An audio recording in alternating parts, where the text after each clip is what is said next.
su mañana? Regular. Ah, chocalor, ¿va? Bien, entonces, Licenciado, una pregunta. sí. Fíjese que ahorita están, muchos licenciados ya están empezando a avanzar esto de Moodle. No sé si nosotros vamos a empezar con esto también. Perdón, no le oí ahí. ¿Cuándo vamos a empezar a utilizar la plataforma de Moodle? Fíjese que sigue teniendo problemas para el ingreso. Bueno, sí, es que nosotros ya, el licenciado de comunicación nos había dicho que el viernes iniciábamos, entonces esa era mi duda con usted. No, nosotros mientras seguimos así con esta plataforma y no nos presenta problemas, con esto seguimos, ¿eh? ¿Está bien, licenciado? Va, no tenga pena, y vamos a... Ahora, cuando ya nos presente problemas, entonces nos reunimos en el portalito para ir a recibir clases, ¿verdad?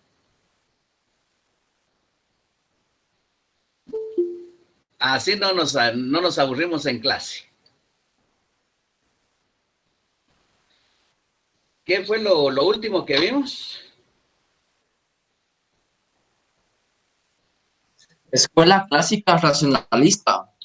Terminamos ahí terminamos ese punto, ¿va? Sí.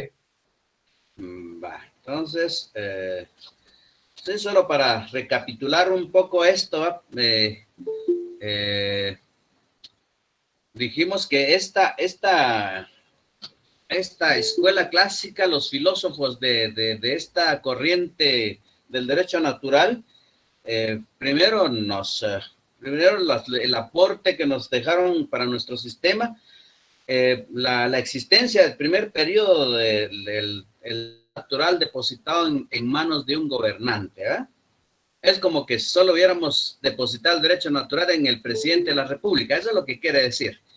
Y en el segundo periodo, entonces ya como un gobernante se vuelve despótico, tiránico, entonces ya no aplica el derecho natural, ya no observa el derecho natural, incluso las mismas leyes humanas ya no las observa, ¿va? Entonces, por eso es que los nuevos filósofos, especialmente Montesquieu, dijo, es menester que el derecho natural para mayor protección se ponga en manos, pero a través de esta división de poderes. Entonces, ahí el Ejecutivo, el Legislativo y Judicial, los tres poderes se encargan de proteger, de aplicar, de observar el derecho natural, ¿verdad? Y en el tercer periodo, la creencia de la soberanía popular, la democracia. Entonces, la necesidad de mayor protección del derecho natural obviamente solo podría estar en manos del pueblo, ¿verdad? Entonces, entonces ahí se deposita la soberanía y la democracia, que el poder, recuerden que el poder, la soberanía radica en el pueblo, entonces la protección del derecho natural estaría garantizado en manos del pueblo, a través de esta voluntad del pueblo, sí, pero es menester la celebración de un contrato social para frenar, ¿verdad? Para ceder sus libertades, no sus libertades, sino ese poder, esa soberanía, y lo que permite entonces esa cesión de la soberanía y el poder, menos su derecho, porque el derecho del ser humano dice pertenece al derecho natural, por lo tanto esto no es negociable, eso no se puede depositar en manos del gobernante o de los tres poderes. Entonces es menester, ya con esto ya viene la doctrina de Juan Jacobo Rousseau, dice el pueblo es el soberano, pero obviamente el mismo pueblo, a través de la voluntad popular, elige a sus gobernantes, en quienes deposita, ¿verdad? La cesión de sus derechos a cambio de otorgarles libertad, bien común, y este poder lo que hace, esta nueva forma democrática y la soberanía popular lo que permite es que hay más libertad, hay libertades para los ciudadanos. Entonces, este mismo derecho, como es la modernización, entramos a la modernización del derecho, y entonces el mismo sistema jurídico o el constitucionalismo que empieza con la Revolución Francesa, aparece entonces las garantías constitucionales, el freno del poder público. Entonces ya se limita. No hay, bueno, formalmente no debería de haber abusos de poder, ¿va? Excesos del poder. Y entonces aparecen estas formas, el amparo, la exhibición personal y consecuentemente la constitucionalidad, ¿va? Es cuando hay leyes de inferior jerarquía que contrarían la Constitución, entonces hay una garantía constitucional para preservar la supremacía constitucional, ¿verdad? Y dijimos también que se acabó con el vasallaje, la esclavitud, que se habla de la servidumbre, ¿verdad? Se humaniza la pena, ¿verdad? Es decir, ya no son aquellas penas establecidas en la Edad Media, establecidas por la misma Iglesia, la aplicación de la pena de la hoguera, por ejemplo, ¿verdad? O la cacería de brujas, ¿verdad? Que en la hoguera, o bien el famoso potro, todo estos son penas inhumanas. Entonces, a raíz de este moderno derecho penal, se dio el principio de la igualdad ante la ley. Obviamente una civilización más moderna, más justa, ¿verdad? Por lo tanto, empieza a elevarse el derecho, el derecho mismo adquiere esa madurez para entrar a una nueva etapa universal, ¿va? Porque todos los, excepto Guatemala, que Guatemala entró en la modernidad hasta 1944 en adelante, ¿va? Y se truncó con la contrarreforma de 1954, ¿va? Cuando se dio la contrarrevolución. Entonces, estas son las partes esenciales ojo con esto, por eso recalqué esta información, porque el aporte del derecho natural, racionalista o clásico es lo que está contenido dentro de nuestro sistema jurídico, especialmente en la Constitución Política de la República. Bien,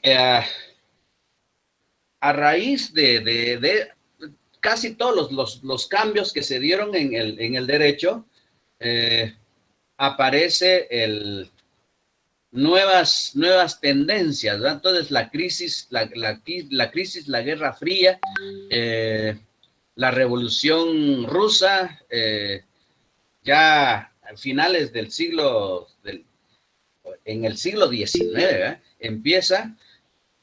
Ojo con esto, no estoy usando páginas hoy. Disculpe, yo no estoy usando libro. Así es que si pretenden ustedes seguir usando libro, leyendo el libro, no oyen la explicación, ¿verdad? Entonces, no, está preguntando, pero oigan la clase. Ya cuando termina la clase, entonces vayan a ver su libro, ¿verdad? Vayan a ver su libro, porque yo estoy explicando. Yo me guío conforme al programa y obviamente las investigaciones que he hecho, por eso es que yo no utilizo libro, perdonen ahí, y disculpen así los regaños constantes, pero cuando me preguntan páginas, yo me pregunto, ¿entonces está leyendo el libro? No está oyendo la clase, incluso algunos dicen, mire qué artículo citó el LICO, yo la Constitución a la mano, la Constitución lo tengo así en la memoria, pero en la memoria USB, ¿verdad? Entonces, todas estas cuestiones políticas, sociales y económicas dio lugar, ¿verdad?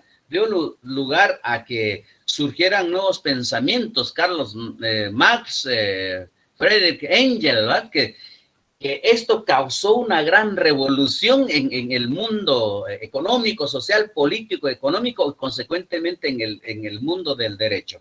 Entonces, aparece esta nueva tendencia, ¿verdad? Esta nueva tendencia que dice la Escuela Histórica del Derecho. Entonces dice, no hay derecho natural, ¿verdad? No hay derecho natural. El derecho y el Estado mismo, ¿verdad? Primero es un fenómeno cultural. Todo ese andamiaje, la experiencia que ha obtenido la humanidad durante su formación hasta nuestros días, es eso lo que dio lugar, por eso es una experiencia cultural, dio lugar entonces a la creación del Estado y del derecho. Entonces, Estado y derecho es producto de una evolución histórico-social, ¿va? No es que venga la existencia divina y diga que aquí con la varita mágica y ya apareció el Estado, apareció el derecho, ¿eh? No, esto es la experiencia social. Esto es lo que nos dice entonces la escuela, todo dice, ¿cuál es la esencia de esta escuela histórica? Dice, el derecho y el Estado es producto de una evolución histórico-social, ¿verdad? ¿Eh? Entonces, todo derecho es un fenómeno cultural, ¿ya? Esa es la esencia de esta escuela. No hay derecho natural, no hay una expresión divina, ¿verdad? Entonces, a raíz de esta, y se empieza a preparar el campo para un nuevo esquema social que es el positivismo jurídico. Siempre estamos aún dentro de este conflicto social. Si ustedes leen un poco la historia, la Guerra Fría, Oriente y Occidente, es decir, ¿verdad? Estados Unidos, Rusia, ¿verdad? Quienes que quisieron manejar el mundo. Entonces, el bloque socialista, luego los estados meramente capitalistas, imperialistas, ¿verdad? Y posteriormente nosotros, ese proceso de globalización no es más que una manifestación del imperio yanqui, como se dicen por ahí, ¿va? Entonces, todo esto dio lugar a nuevos pensamientos, aun cuando sea un poco la tendencia, aún un poco en la creencia del derecho natural, ¿verdad? Porque casi todos los sistemas jurídicos de todos los estados siguen teniendo la creencia del derecho natural, ¿verdad? Entonces aparece la escuela positiva del derecho. En América Latina, el papá de los pollitos de la escuela positiva del derecho es Eduardo García Maínez, ¿eh? Entonces, en esto dice, no hay derecho natural. Todo derecho debe ser escrito, ¿verdad? Si es derecho escrito, es un verdadero derecho. No surge de una varita mágica, ¿verdad? La existencia del derecho. No. Existe el Estado, que es la única instancia creadora del derecho. Es decir, este es un círculo, ¿eh? Vicioso, ¿eh? El Estado no puede existir si no hay derecho. ¿Por qué? Porque el derecho fundamenta la existencia del Estado. Y el Estado, en un momento dado, es el creador del derecho porque, recuerden, el poder proviene del pueblo, ¿eh? El pueblo le otorga, ¿verdad? Le otorga al Estado para que este Estado vaya creando, generando, produciendo derecho, ¿eh? Y de ahí, Hans Kelsen dice, ¿verdad? Un Estado puro, ¿verdad? Un derecho puro, no debe de haber injerencia de ninguna naturaleza, ¿eh? Por eso él se llama la teoría de Hans Kelsen, dice la teoría pura del derecho. Solo los fenómenos meramente jurídicos son base de la creación del derecho. De ahí que viene la sociología, que la economía, que cualquier otra ciencia, entonces el derecho se contamina. El derecho debe nacer desde su origen, ¿va? Debe de ser la pureza misma del derecho. Debe ser fenómeno jurídico, ¿eh?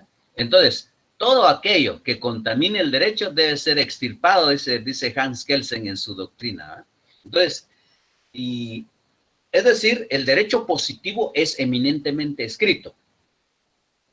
Es un verdadero derecho si está escrito. Si no está escrito, entonces puede ser cualquier invención menos derecho. Esta es la posición de los positivistas en cuanto al origen del derecho. No sé, ¿tienen alguna pregunta? Licenciado, Sí. tenía una Ninguna pequeña duda. duda Sí. sobre el derecho clásico, racional. Entonces, podríamos decir que ese tipo de escuela ya concibe al hombre como libre y como con derecho a la vida. Bueno, uno es que, entonces solo retomando un poco ciertas cuestiones. Entonces, cuando estamos en clases, entonces no lean su texto, oigan la explicación. Aun cuando ustedes si ustedes quieren, tienen el texto abierto, pero van a leer, porque entonces ustedes leen y no van a escuchar la explicación. Entonces, alguien preguntaba anoche, dice, mire, el derecho natural lo inventaron los estoicos, ¿verdad? Yo nunca dije que los estoicos hayan inventado algo. Entonces, lo mismo le explico. Mire, pues.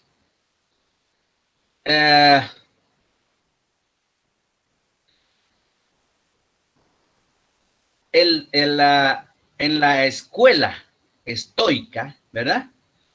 Los filósofos del derecho natural estoico dijeron, ellos creían, ¿verdad? Y por eso es que ellos aportaron para todas las sociedades, para todas las culturas jurídicas de las distintas naciones, pueblos o estados, ellos dejaron sentadas las bases, los dos principios de libertad e igualdad. Los hombres nacen libres o son libres e iguales ante la ley, ¿verdad? Entonces, el derecho romano, perdón, el derecho natural en Roma retomaron de los estoicos. El derecho natural clásico retomaron de los estoicos estos principios de libertad e igualdad.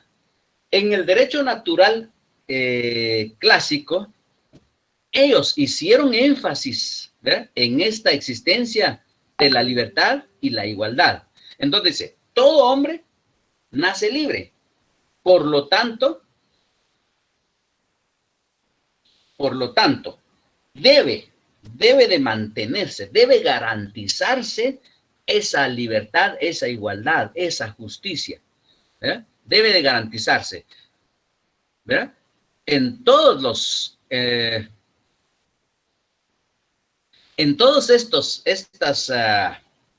estas crisis que se han dado en la sociedad, inclusive decimos que en el mismo derecho romano, y el derecho natural en Roma, los filósofos del derecho natural en Roma, ellos creían en la existencia de la libertad y la igualdad, creían en la existencia de un derecho natural, ¿verdad?, que es superiores, anteriores, ¿verdad? Sin embargo, la sociedad romana como tal no acataron eso, la sociedad esclavista.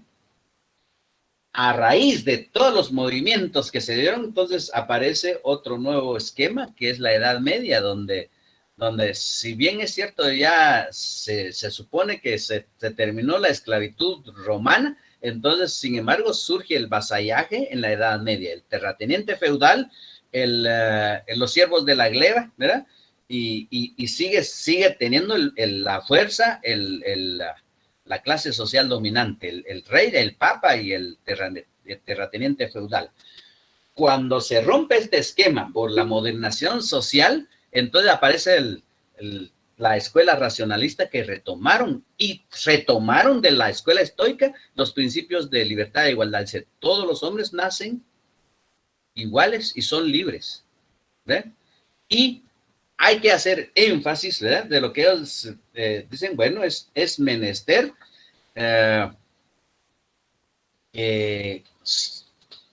que tengamos, ¿verdad? Modernicemos el derecho, ¿verdad? Porque el derecho del hombre es del derecho natural, y el derecho natural es anterior, es superior. es válido.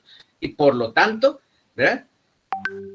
Todos estos principios, estos postulados del derecho natural, lo volvieron ellos a retomar, estructuraron, ¿verdad? Nuevas teorías, nuevas doctrinas, nuevos conceptos, nuevas instituciones jurídicas, lo que dio lugar a la modernización del derecho.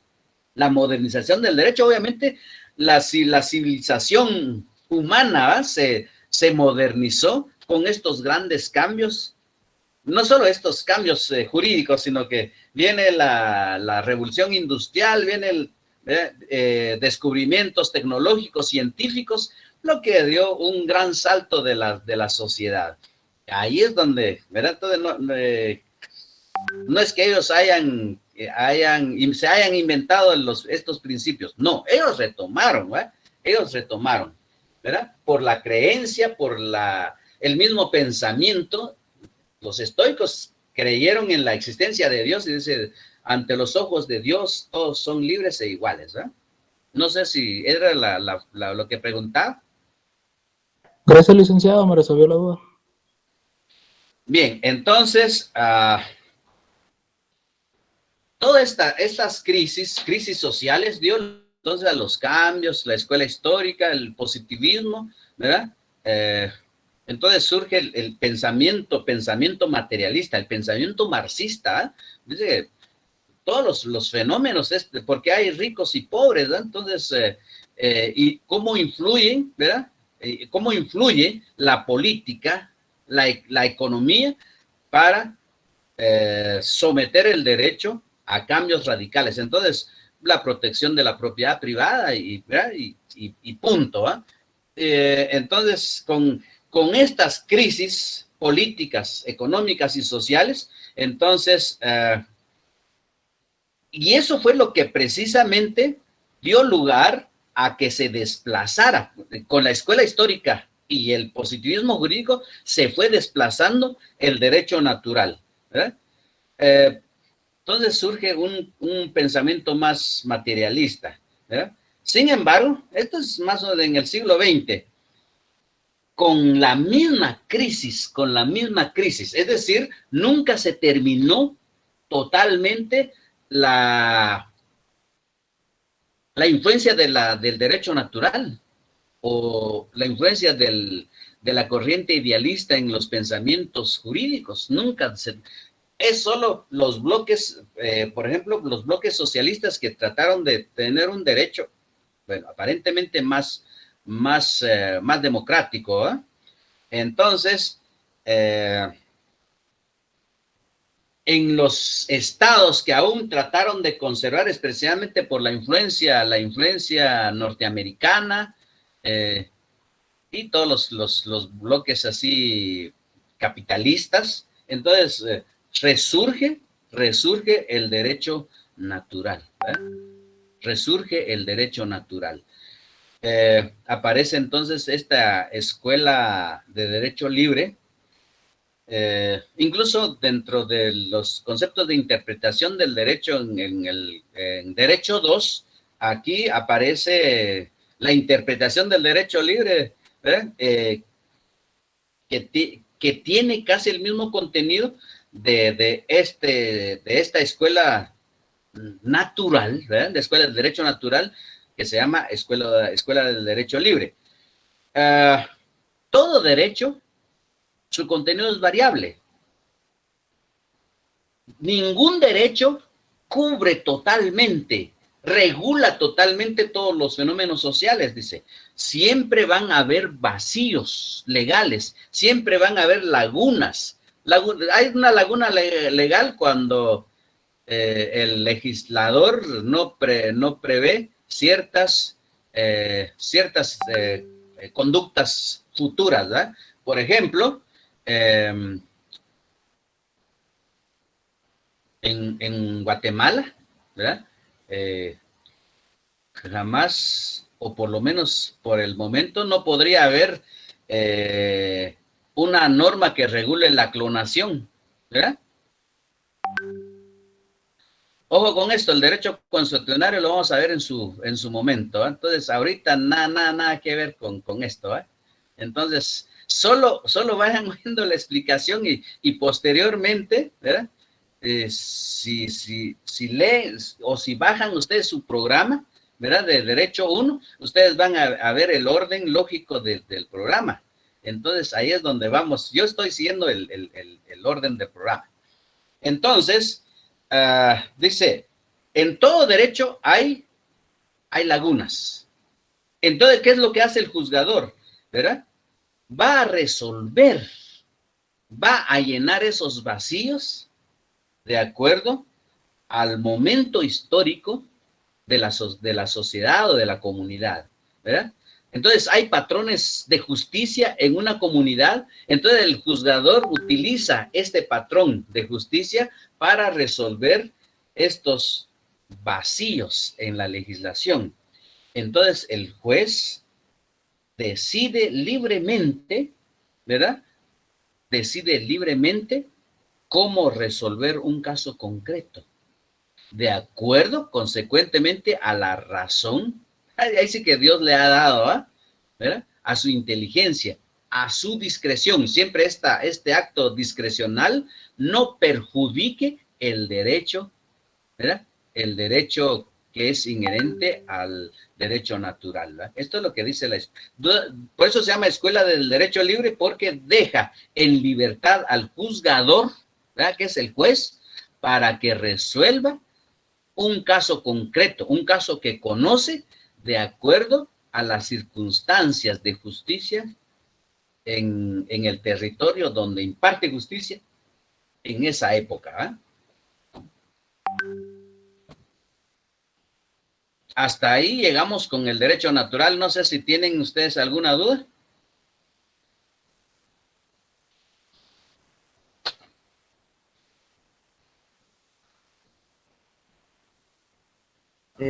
Licenciado, Sí. una duda. Entonces el derecho liberal, No es liberal. El derecho Ojo libre. con esto. Ojo con esto, Liberal no es lo mismo que libre, ¿eh? Empecemos a utilizar los conceptos acertados, porque si no, ya lo confundimos, ¿eh? Dígame. Si el derecho libre acaba con el derecho natural, o no lo acaba, o solo te crea una separación. No, es que resurge el derecho natural con la escuela del derecho libre, ¿verdad? Resurge por estos conflictos, porque incluso ya posterior incluso ya con la perestroika, si ustedes quieren, ¿verdad? Obviamente la escuela de derecho libre no es muy reciente, ya es a mediados del siglo XX, ¿verdad? Pero estos conflictos que se dieron entre las dos potencias generó el resurgimiento de la escuela del derecho libre. ¿Por qué razón? Porque entonces, por un lado, el capitalismo, el derecho es un instrumento de dominación, ¿verdad? En el otro lado, ¿verdad? Se trató de democratizar el derecho, es decir, el derecho de los obreros, que en el mundo occidental no se pudo dar por muchas razones, ¿verdad? Es decir, los conflictos políticos dio lugar a que en mismo Rusia no entendieron el contenido de la perestroika y se cambió pues según la política de los rusos, dicen, ¿verdad? ¿Verdad? Los estudiosos, no es que sea un derecho, no es una sociedad totalmente capitalista, sino es una sociedad un poco más democrática, dicen por ahí, ¿verdad? Entonces, esto permitió entonces el resurgimiento del derecho natural. ¿Por qué resurgimiento? ¿Verdad? Entonces, voy a explicar las características esenciales que ustedes lo tienen en su libro, por eso solo quiero que lo vayan a oír, no vayan ¿verdad? Solo oigan, ¿verdad? Estas características que es muy importante, ¿verdad? Es importante, al igual que los aportes del derecho natural a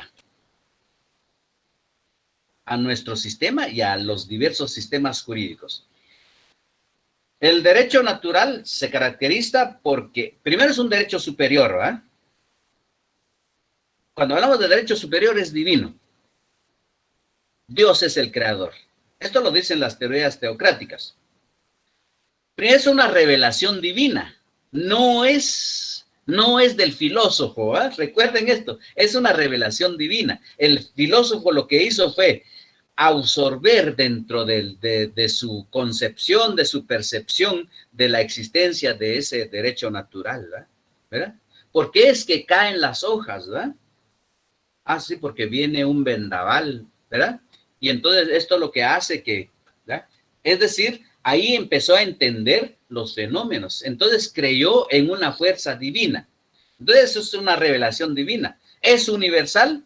¿Por qué es universal? No se ubica en un ámbito espacial, ¿verdad? No se ubica, pues estos son de los africanos, no, estos de los europeos, estos de los suramericanos, no.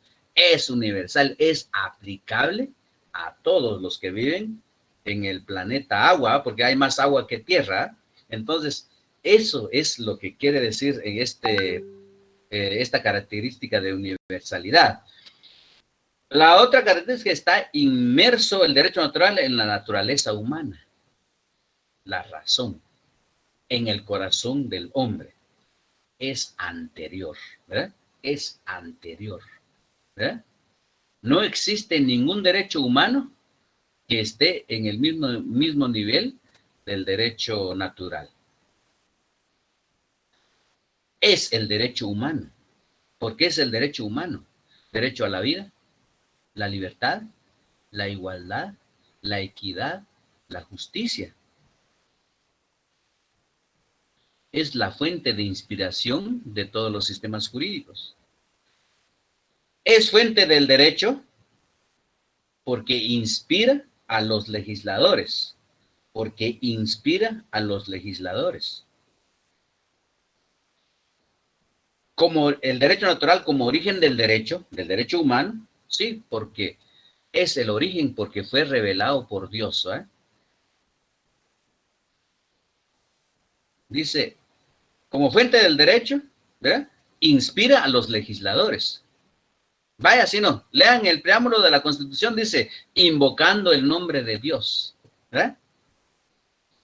Como origen del derecho es revelado. Todo cuando hablamos del derecho natural, los pensadores, los filósofos de las sociedades humanas, ¿verdad?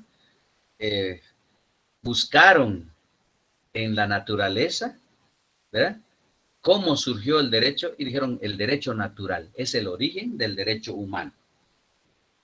Aportes del derecho natural de la escuela estoica, los principios de libertad e igualdad, consagrados en el artículo 4 de la Constitución Política y en el preámbulo. La influencia de la separación de poderes, que viene de la doctrina de la escuela clásica o racionalista del derecho natural, la soberanía y la democracia. Separación de poderes, soberanía y democracia. Artículos 140 y 141 de la Constitución Política de la República. Derecho de familia. El matrimonio religioso. ¿Por qué el matrimonio religioso? Porque después de la comisión del pecado, entonces el matrimonio es para exculpar esa comisión del pecado original. Y entonces por eso dicen, después del matrimonio nos comemos la manzana, porque ya hay una legalidad divina para darse la manzana, ¿verdad? Eso es lo que quiere decir entonces, ¿verdad? Las características del derecho natural y el aporte del derecho natural, especialmente a nuestro sistema jurídico. ¿Queda claro?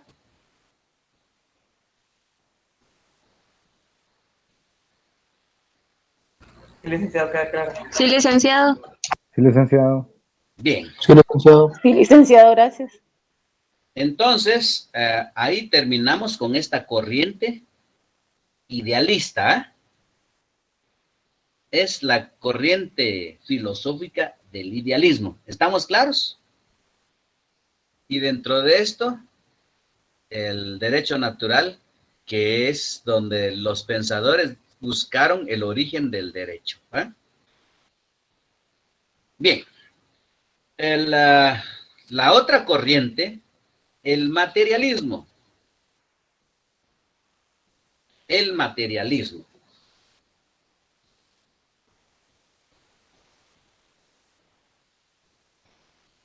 El materialismo es todo lo contrario, ¿ah? ¿Por qué razón? Porque dijeron ellos, así como dijeron, es que ahí empieza a surgir a partir de la escuela histórica del derecho, ¿ah? Incluso hay una interpretación, la interpretación marxista del derecho, es lo que dice, el derecho no es derecho natural, no existe derecho natural. El derecho es una evolución. El derecho es inspiración de un grupo más fuerte para imponer su voluntad. Al igual que el Estado. El Estado es un instrumento de dominación, ¿verdad? ¿Quiénes dirigen el Estado? La clase social dominante. ¿Quiénes son creadores del derecho? La clase social dominante. Por lo tanto, el derecho, su contenido es injusto. Sí, porque va a proteger los intereses de la clase social dominante. Entonces, ese es el pensamiento. El marxismo interpreta eso. No existe Dios. Si no existe Dios, menos va a existir derecho natural, ¿verdad? Incluso hace años había un librito pequeño que se llamaba Lo que debemos de conocer, escrito por un ruso, y él decía, las sociedades humanas evolucionan, el hombre evoluciona, el hombre, si la evolución así física dice, nace, crece, se reproduce y se muere. Esa es parte de la evolución, ¿eh? No es que nace, crece, crece y crece, porque no es crescencio, ¿eh? No es que si fuera crescencio se mete en el agua y crece, y crece, y crece, se infla. No, el hombre nace, crece, se reproduce, si puede, ¿verdad? Y se muere, ¿verdad? Mire, esta es la evolución, por lo tanto, ¿verdad? Lo que dice, lo revelado por escritos religiosos, eso no tiene evolución, no desarrolla, es lo mismo, ¿verdad? Es lo mismo. Lo que les enseñaron a los antiguos de la existencia de Dios, nos sigue enseñando actualmente a nosotros, ¿verdad? Dice, Dios es justo. Lo dijeron hace millones de años, Dios es justo. Y lo siguen diciendo, Dios es justo. Hace millones de años dijeron, Dios no tiene principio ni fin. Ahorita si nosotros vamos a hacer nuestra primera comunión, nos llevan a la doctrina y nos van a decir con la misma historia de Dios no tiene principio ni tiene fin, ¿verdad? Esto es lo que dice, es decir, en eso se plantea el pensamiento materialista. Entonces dice, como ustedes llevan economía, curso de economía política, entonces, ¿qué es la economía? Pues es todo ese conjunto de procesos en la producción de bienes y servicios, algo así es, ¿verdad? Entonces, vamos a partir así, como yo a veces hago una gráfica, esto que se llama formación económico-social, en la base de una línea, si ustedes ponen una línea inferior de una página, esa es la base económico-social. Sobre esa base, hasta arriba, ponen otra línea, ahí ponen supraestructura, ¿verdad? En esta base económico-social determina el contenido de las instituciones supraestructurales. Entonces, ¿qué es la supraestructura? La supraestructura no es más que el conjunto de instituciones, ¿verdad?, que conforman la instancia ideológica y la instancia jurídico-política. Esa es la supraestructura, ¿verdad? La supraestructura es el reflejo de los conflictos que se dan en la base económico-social. En esta base es donde se dan todas las relaciones sociales de producción. Ahí tienen ustedes entonces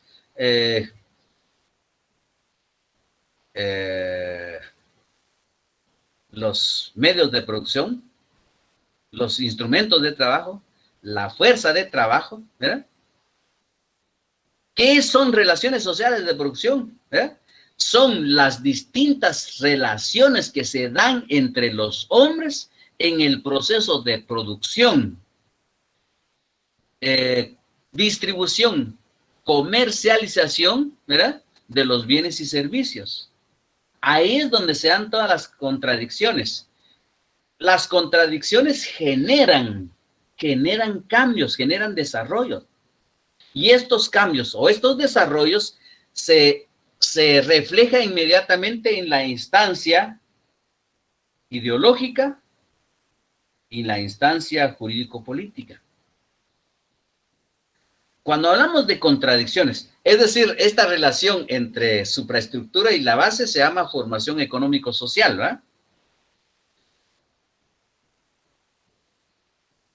El modo de producción es el modo de producir bienes y servicios en una sociedad.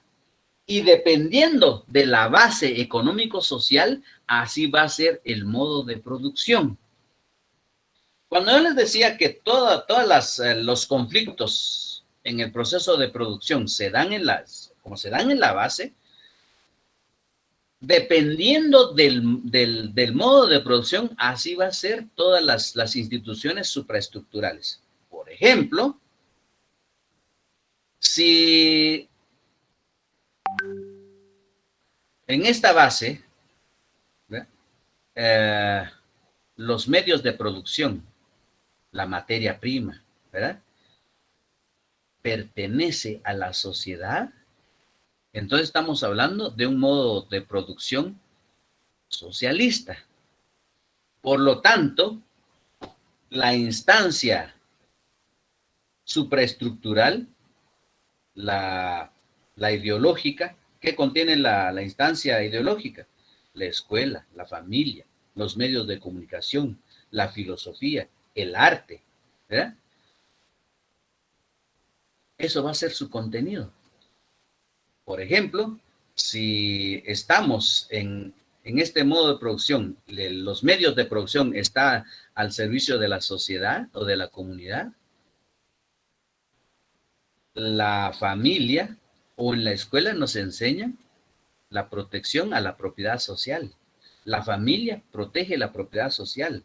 Los medios de comunicación están informando sobre la protección a la propiedad social.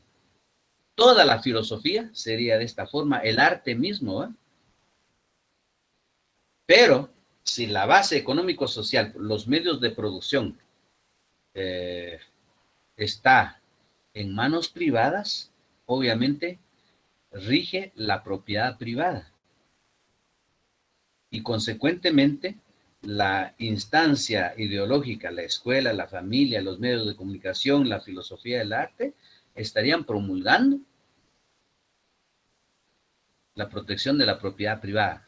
En la escuela, entonces, el maestro le diría, no hay que robar, no hay que hurtar, ¿verdad? No le vayas a quitar la refracción a tu compañero. No vayas a tomar el lapicero de tu compañero. No le vas a robar la constitución política de tu compañero. No le vas a robar la ley de organismo judicial de tu compañero, ¿verdad? La familia de igual manera, los medios de comunicación, entonces dirían, todo aquel que haga, ¿verdad?, que robe, que se apropie indebidamente de algo, está cometiendo el delito de robo, de hurto, ¿verdad? Y el Estado y el derecho lo mismo haría. El Estado protege la propiedad privada, el derecho protege la propiedad privada. Los partidos políticos van a hablar de, cuando yo llegue al poder ¿verdad?, voy a garantizar la libre empresa, la propiedad privada. Entonces, ¿por qué? Porque en la base económico-social, los medios de producción pertenecen a personas particulares, privadas, propiedad privada. Esto se llama formación económico-social. Todos los conflictos que se dan en la base, inmediatamente se refleja en la supraestructura. Por ejemplo, en nuestro medio, obviamente los medios de producción pertenecen a la propiedad privada, ¿eh? Pertenece al CACIF, ¿eh? Bien. En estos conflictos sociales, en estas relaciones sociales de producción, estamos hablando de la base económico-social. Cuando los trabajadores, cuando los sindicatos se organizan y se van a paro de labores o a la huelga, ¿por qué se van a paro de labores? No es porque quieran, así en buen chapín, no es porque quieran huevonear, ¿verdad? No, lo que están buscando son mejoras. ¿Cuáles son las mejoras? Especialmente las mejoras sociales, ¿eh? Entonces, primero, antes de que se tuviera una jornada de 8 horas, la jornada laboral eran de 12, 18 horas al día y con la misma paga. Es más, había un salario máximo, no había un salario mínimo. Entonces, con esta lucha, ¿por qué se celebra el Día del Trabajo? Porque los trabajadores se organizaron, las mujeres que se murieron, ¿verdad? En una fábrica. Esto dio lugar a la existencia del Día del Trabajo. ¿Qué lograron entonces? Lograron más humanización en el trabajo. El patrono debe de otorgar a sus trabajadores lo necesario, ¿eh? Entonces, cuando esto se dio, ¿verdad? Esa lucha que cobró vidas en el mundo de los obreros, inmediatamente se reflejó en la supraestructura, en la instancia jurídico-política, el derecho. Entonces, tenemos un código de trabajo, tenemos una jornada de trabajo de 8 horas, tenemos un descanso, tenemos vacaciones, tenemos aguinaldo, tenemos bono 14, cualquier otra prestación, lo que no existía antes. Esto no es una regalía del patrono, esto es una lucha de los trabajadores, ¿verdad? Entonces, estos son los fenómenos, los conflictos que se dan en la base. Inmediatamente cuando surge ese conflicto, inmediatamente aparecen en la supraestructura. No sé si les queda claro. ¿Qué dijo? Dice Eddie, ¿verdad? ¿De qué habló, pues? Ah, claro. No. Ya se estaba durmiendo.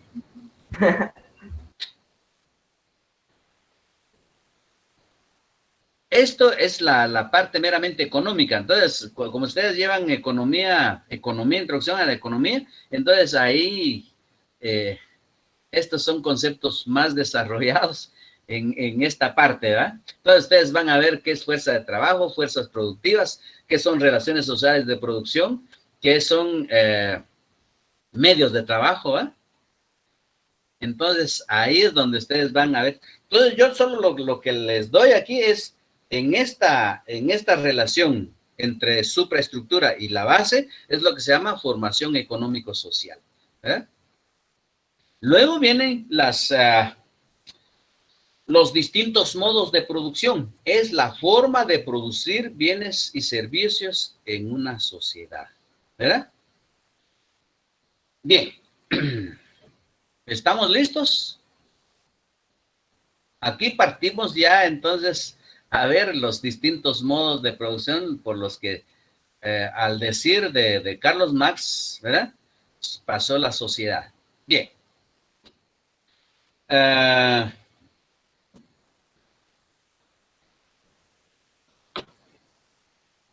La comunidad primitiva. La comunidad primitiva. En esta comunidad primitiva hay 2 etapas a saber.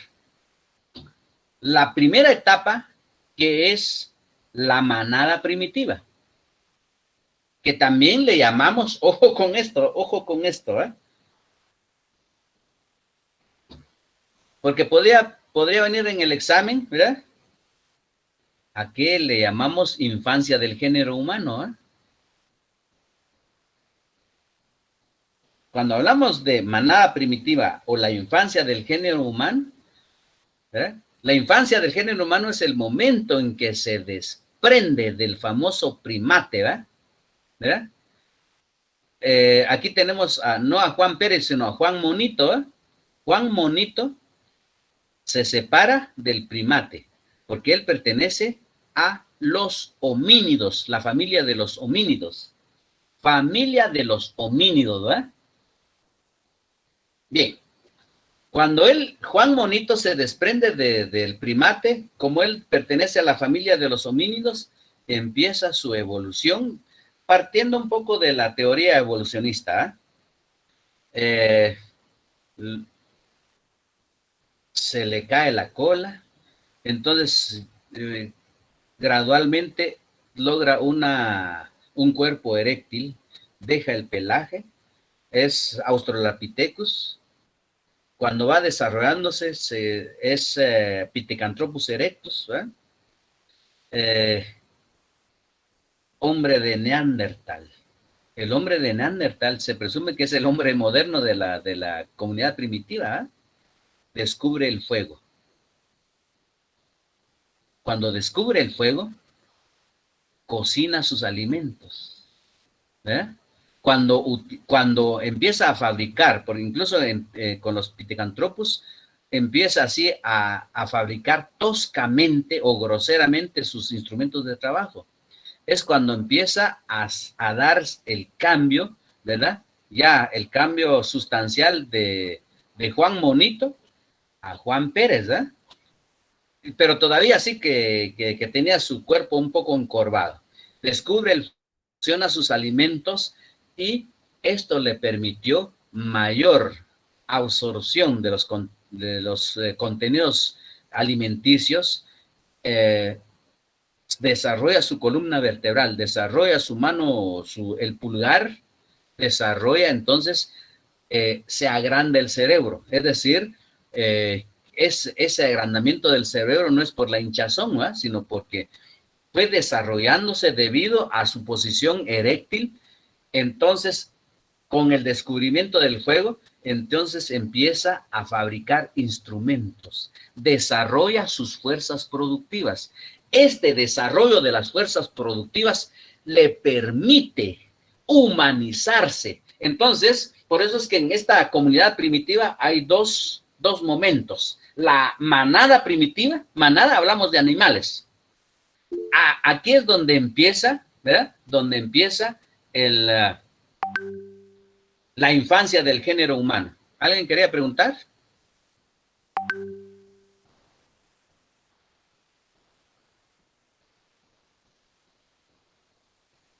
¿Alguien quería preguntar algo? Ya se fue. Bueno. Entonces, en esta separación del Juan Monito, ¿verdad? Eso es lo que le llamamos en esta etapa la manada primitiva, que es ahí donde empieza el crecimiento del género humano. Por eso le llamamos infancia del género humano, ¿va? En esta etapa de crecimiento, de formación del ser humano, ¿verdad?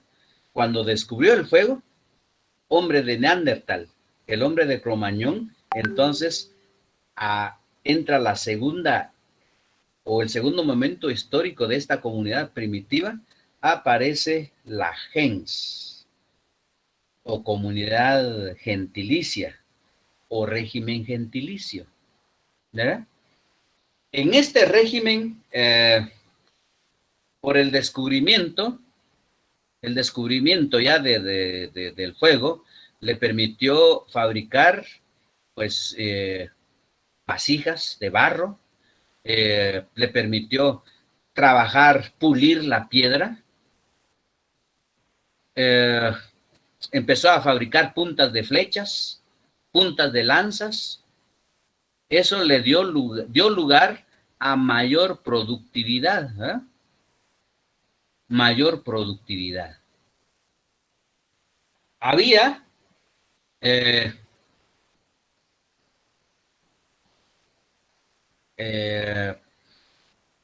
por ejemplo, en la comunidad necesitaban 50 quintales de cereales, pues eso lo producían.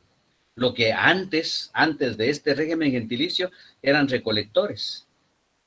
Ellos buscaban Bueno, comida en los lugares. es que estamos viendo una serie bien estúpida. Cuando ustedes miran a los animales, buscar que se terminó el pasto por aquí, van a buscar a otro territorio pasto o agua. Eso era lo que hacía la comunidad, la manada primitiva. Pero ya con el descubrimiento del fuego, entonces... Yo nunca lo vi, vos. O sea, solo el gran salto. Miré uno que otro episodio, pero así random, pero nunca lo vi como tal.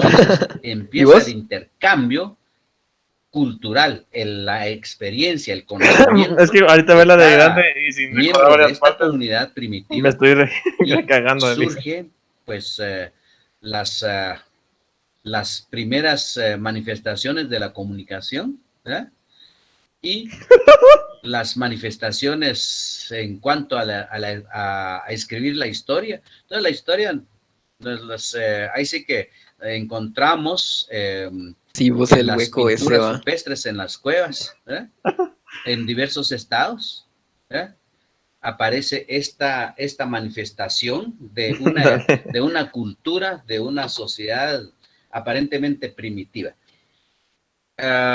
Empiezan, entonces, el trabajo grupal, que era muy importante, les permite entonces a la existencia, ¿verdad? Primero, antes de esto existía una agricultura muy primitiva, ¿eh? Entonces se encontraba una semilla, la tiraban así como la encontraban, ¿verdad? Pero ya posterior a esto, ¿verdad? Aprenden a utilizar lo que se llama coa. Coa es una estaca, ¿eh? Entonces ya utilizaban la coa, ahí echaban la semilla, entonces eso ya producía mejor. Y siempre vivían de la cacería. En esta primera etapa, ojo con esto, ¿eh? En esta etapa se da la división natural del trabajo, ¿eh? ¿En qué consiste la división natural del trabajo? Consiste en que el trabajo se divide entre los miembros de la comunidad por edad y por sexo. Cuando digo por sexo no es porque se dediquen al sexo, no. Digamos, los hombres se iban de cacería porque es el trabajo más fuerte. Los niños, las mujeres y los ancianos se quedaban haciendo los trabajos domésticos. Por ejemplo, limpiar los corrales, darles de comer a los pollos, ¿verdad?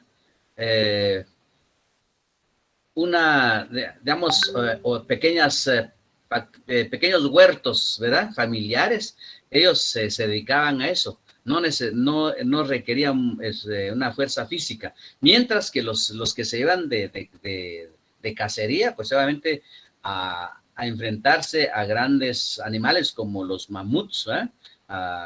A Manny, a Diego y a Cido, ¿eh? Entonces, o a Rueco, ¿eh? Bueno, entonces, por eso dice división natural del trabajo. ¿En qué consiste? Es la separación del trabajo por edad y por sexo. Entonces, en esta comunidad, ¿verdad? Esta comunidad donde ya está imperándose el régimen gentilicio, sigue siendo de la comunidad primitiva, sí, pero el régimen gentilicio ya hay grupos humanos unidos por lazos de sangre, ¿verdad? No hay posiblemente una afiliación, sí, pero ellos ya se reconocían como miembro de un determinado grupo familiar, por decirlo así, ¿verdad? No es que se haya establecido el parentesco, no, sí, pero ellos ya se reconocían como miembros de grupo. Por eso dice la historia que estaban unidos por lazos de sangre. Descubrieron, entonces, ya en esta etapa, además de la cacería, fabricaron hachuelas, cuchillos, puntas de lanzas, puntas de flechas, el arco, el arco,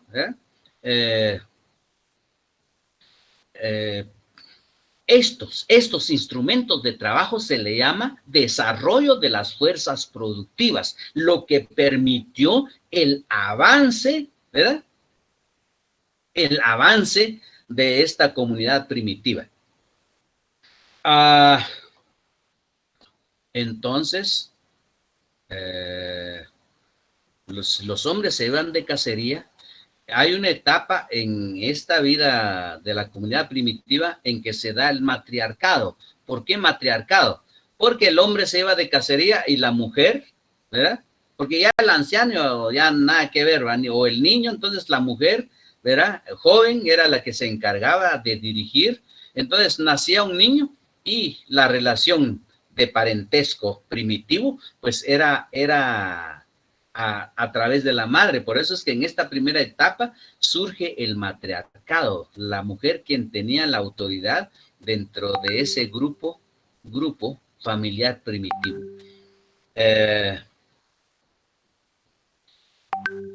Con este desarrollo de las fuerzas productivas, ¿verdad? Vuelvo a repetir, la fabricación de instrumentos de trabajo, ¿verdad? Hachuelas, cuchillos, azadas, puntas de lanzas, puntas de flechas, ron con pasas, de producto bueno, bonito y barato. Esa es la parte comercial del curso. Entonces,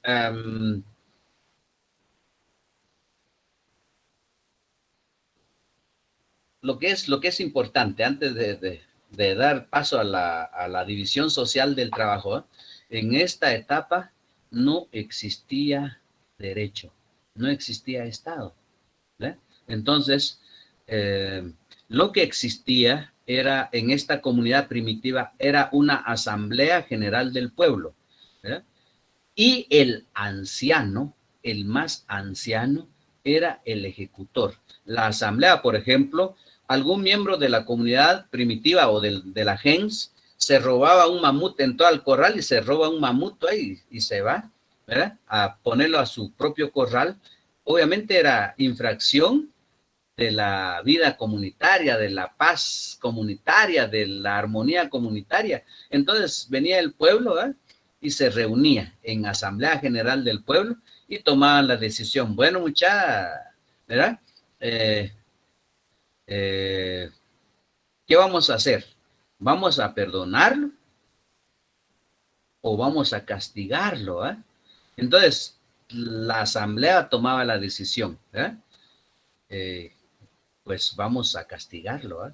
Entonces, aquí en estas primeras etapas, aparece entonces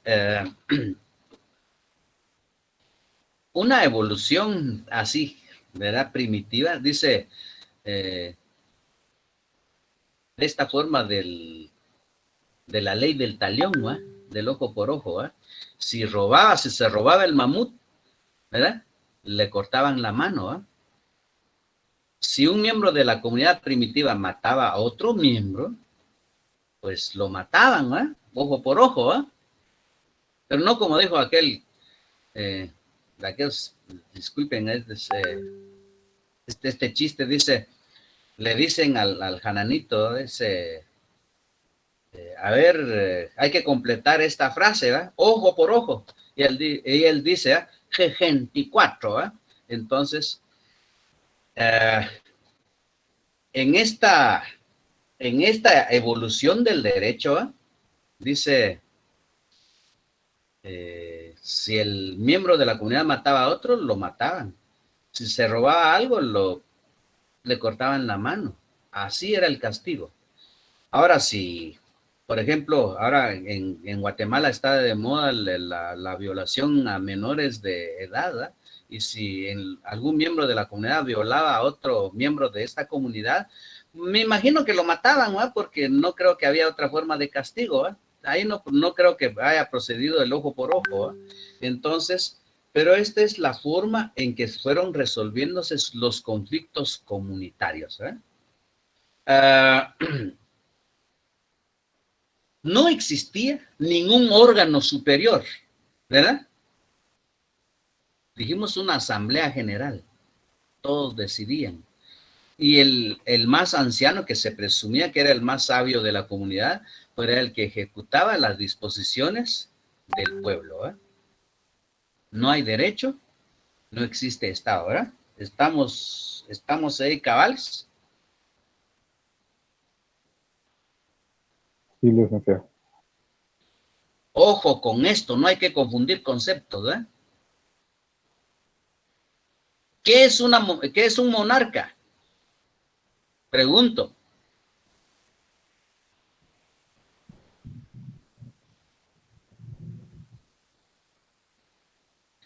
No utilicen conceptos que no han oído, ni yo tampoco, ¿eh?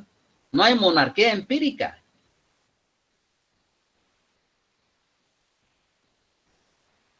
Yo lo que dije, el anciano del pueblo ejecutaba las disposiciones de la asamblea.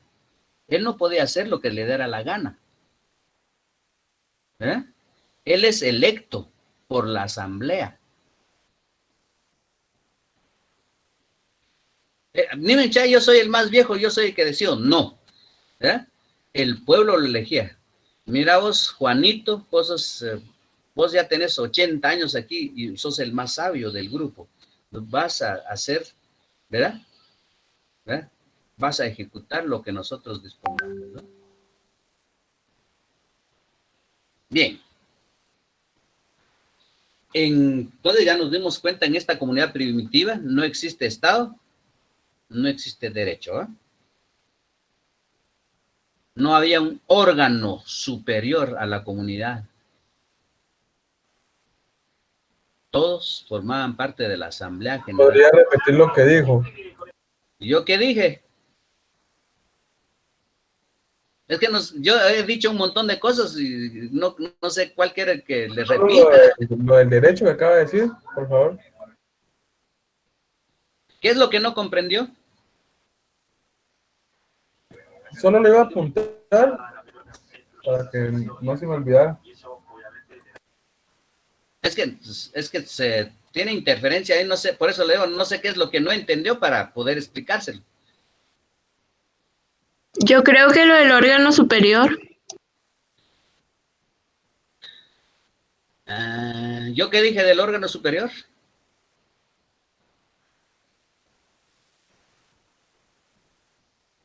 Que no había órgano superior, todos formaban parte de la Asamblea General. Exacto, cuando hablamos de Asamblea General no existe. ¿Por qué no existe? Existía un órgano superior porque no existía Estado, ¿ah? ¿Y por qué no dictaban ellos alguna disposición? Porque no existían leyes, es decir, no existía derecho, ¿eh? Las decisiones las tomaba el pueblo. Ahí aparecen las primeras formas, si ustedes quieren, de la costumbre. O más comúnmente, derecho consuetudinario, ¿eh? Porque era la conciencia del pueblo o la inspiración del pueblo para resolver sus conflictos, ¿eh? Por eso es que la costumbre es la fuente más antigua del derecho, ¿eh? Entonces, ellos empezaron a resolver sus conflictos a través, pero no había ningún órgano. No existía alcalde, no existía gobernador, no existía alcalde, ¿verdad? No existía juez, menos, ¿verdad? El pueblo decidía, por eso se llama Asamblea General del Pueblo. Y de ahí, era una democracia gentilicia, ¿eh? Así resolvían. Entonces le decían al más viejo, al anciano de la comunidad, decían, bueno, vas a ejecutar nuestras disposiciones, ¿verdad? Así se resolvían los conflictos. No existía derecho. No sé si eso era lo que preguntaba Paulo.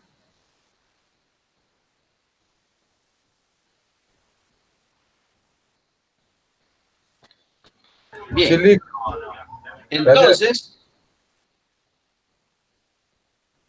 Entonces, lo que motivó, ¿verdad?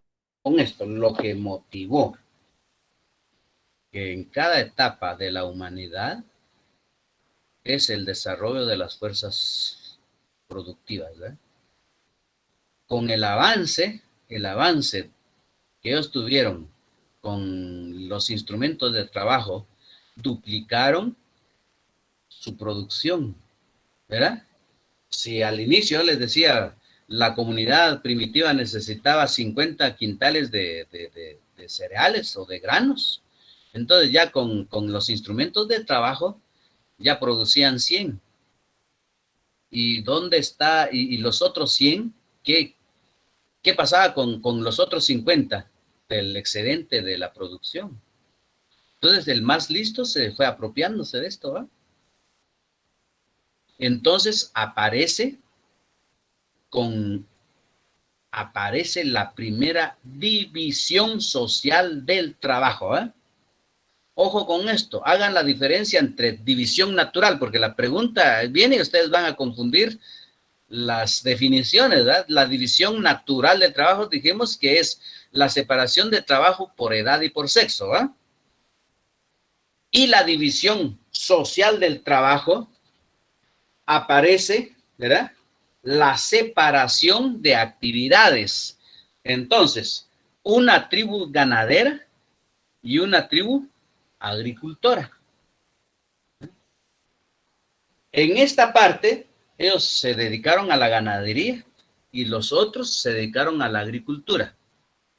En esta separación la división, la primera división social del trabajo, empieza a resquebrajarse la comunidad primitiva. Empieza a resquebrajarse. Entonces aparece ya los grupos de familia. Entonces empieza a darse el intercambio de bienes y servicios. Entonces los agricultores les llevaban a los ganaderos, les llevaban cereales, ¿verdad? Cornflakes, ¿verdad? Fitness, ¿verdad? Fruit Loops, ¿verdad? Y los ganaderos les daban a los agricultores derivados de la agricultura, leche, carne, ¿verdad? La piel para fabricar, de ahí aprendieron los de pastores a fabricar botas, ¿verdad? Entonces, miren, este intercambio de mercancías empezó a surgir las primeras manifestaciones del mercantilismo, ¿eh? El comercio. Y consecuentemente aparecen ya en esta gens las familias patriarcales, ¿eh? Familias patriarcales, ¿eh? Una comunidad de familia dirigida por el pater familias, ¿eh? Ya los prisioneros de guerra ya no eran sacrificados, sino eran utilizados para el trabajo. Entonces, en esta primera división empieza a darse la división de clases sociales. Y entonces, disculpen, no pregunten aún, oye, no pregunten, no hemos hablado de Estado hoy, solo, oiga, solo sigue el curso de la explicación. Si no, le tendría que responder y ya me perdí en todo caso, ¿verdad? Entonces, estas familias patriarcales, ¿verdad? Toman el control económico, ¿verdad? El control económico. y se da la segunda división social del trabajo. Entonces, además de la existencia ya de las tribus agricultoras y ganaderas, aparecen los oficios, ¿verdad? Los artesanos, que es la segunda división social del trabajo. Los artesanos, ¿verdad? Entonces, ellos fabrican, ¿verdad?, instrumentos de trabajo, armas, todo lo que el hombre necesita para su vida cotidiana y para la producción o para su trabajo. Entonces ellos empezaron a fabricar, ya se dedicaron precisamente a la fabricación de instrumentos de trabajo. Aquí prácticamente se está dando la producción meramente comercial. De alguna manera, ¿verdad?, aparecen las primeras formas de la moneda metálica, porque ellos ya habían descubierto con el descubrimiento del fuego, ellos empezaron a descubrir la aleación de los metales, ¿verdad?, el cobre y el bronce, ¿verdad? Con eso fabricaron escudos, puntas de lanza, puntas de flecha, cuchillos, ¿verdad?, asadas. Ya con las primeras formas de la moneda, que sin tener ninguna inscripción, ¿verdad? Según el materialismo, dice que estas monedas no valían por su valor, sino por el peso que tenía. Entonces, pesaba un gramo, ¿verdad? Entonces, así era lo que valía en el mercado.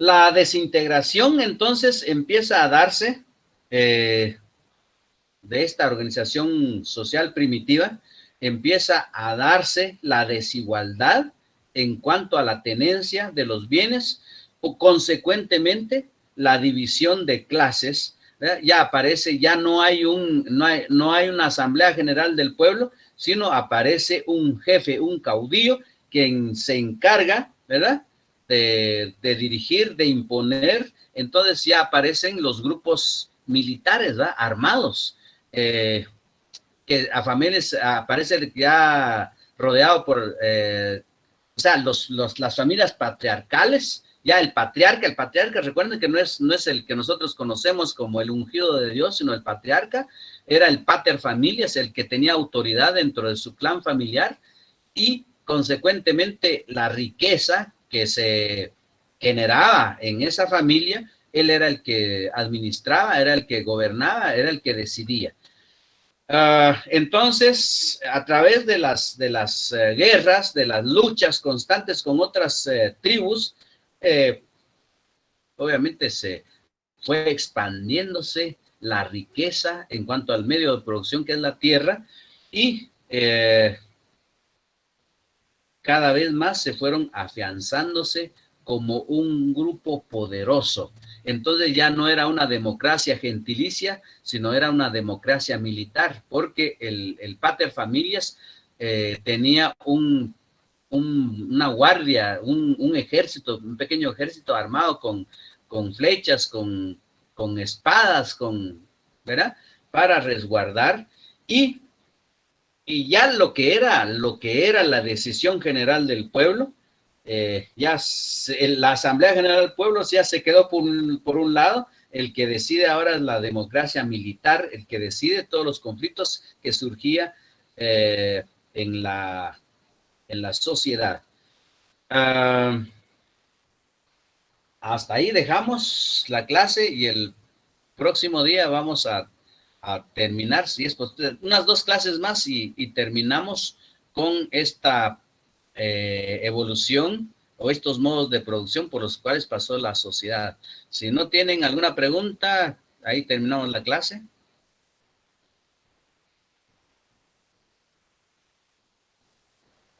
De mi parte, ninguna, Lic. Bueno, lo único que les digo, miren, solo vayan oyendo la explicación, porque el libro lo pueden leer ustedes en momentos de solaz y esparcimiento, pero a veces leer un libro Aparentemente es fácil, es memorizarlo, pues sí, pero no entendemos qué es lo que quiere decir. Por eso es que mi consejo, por eso yo insisto un poco en que no lean el texto en clase. Por eso cuando me preguntan qué página va, yo ni siquiera tengo el libro a la mano, no me lo vendieron, ¿verdad? Porque no tengo el teléfono de Claudia o de Verónica, ¿verdad? Entonces, por eso es que no tengo el texto. Entonces, no, yo solo voy desarrollando de acuerdo al contenido, de acuerdo a mi leal saber y entender. Entonces, el próximo día vamos a continuar con el contenido. Que tengan ustedes muy buena tarde y que Alá os acompañe. Muchas gracias, licenciado.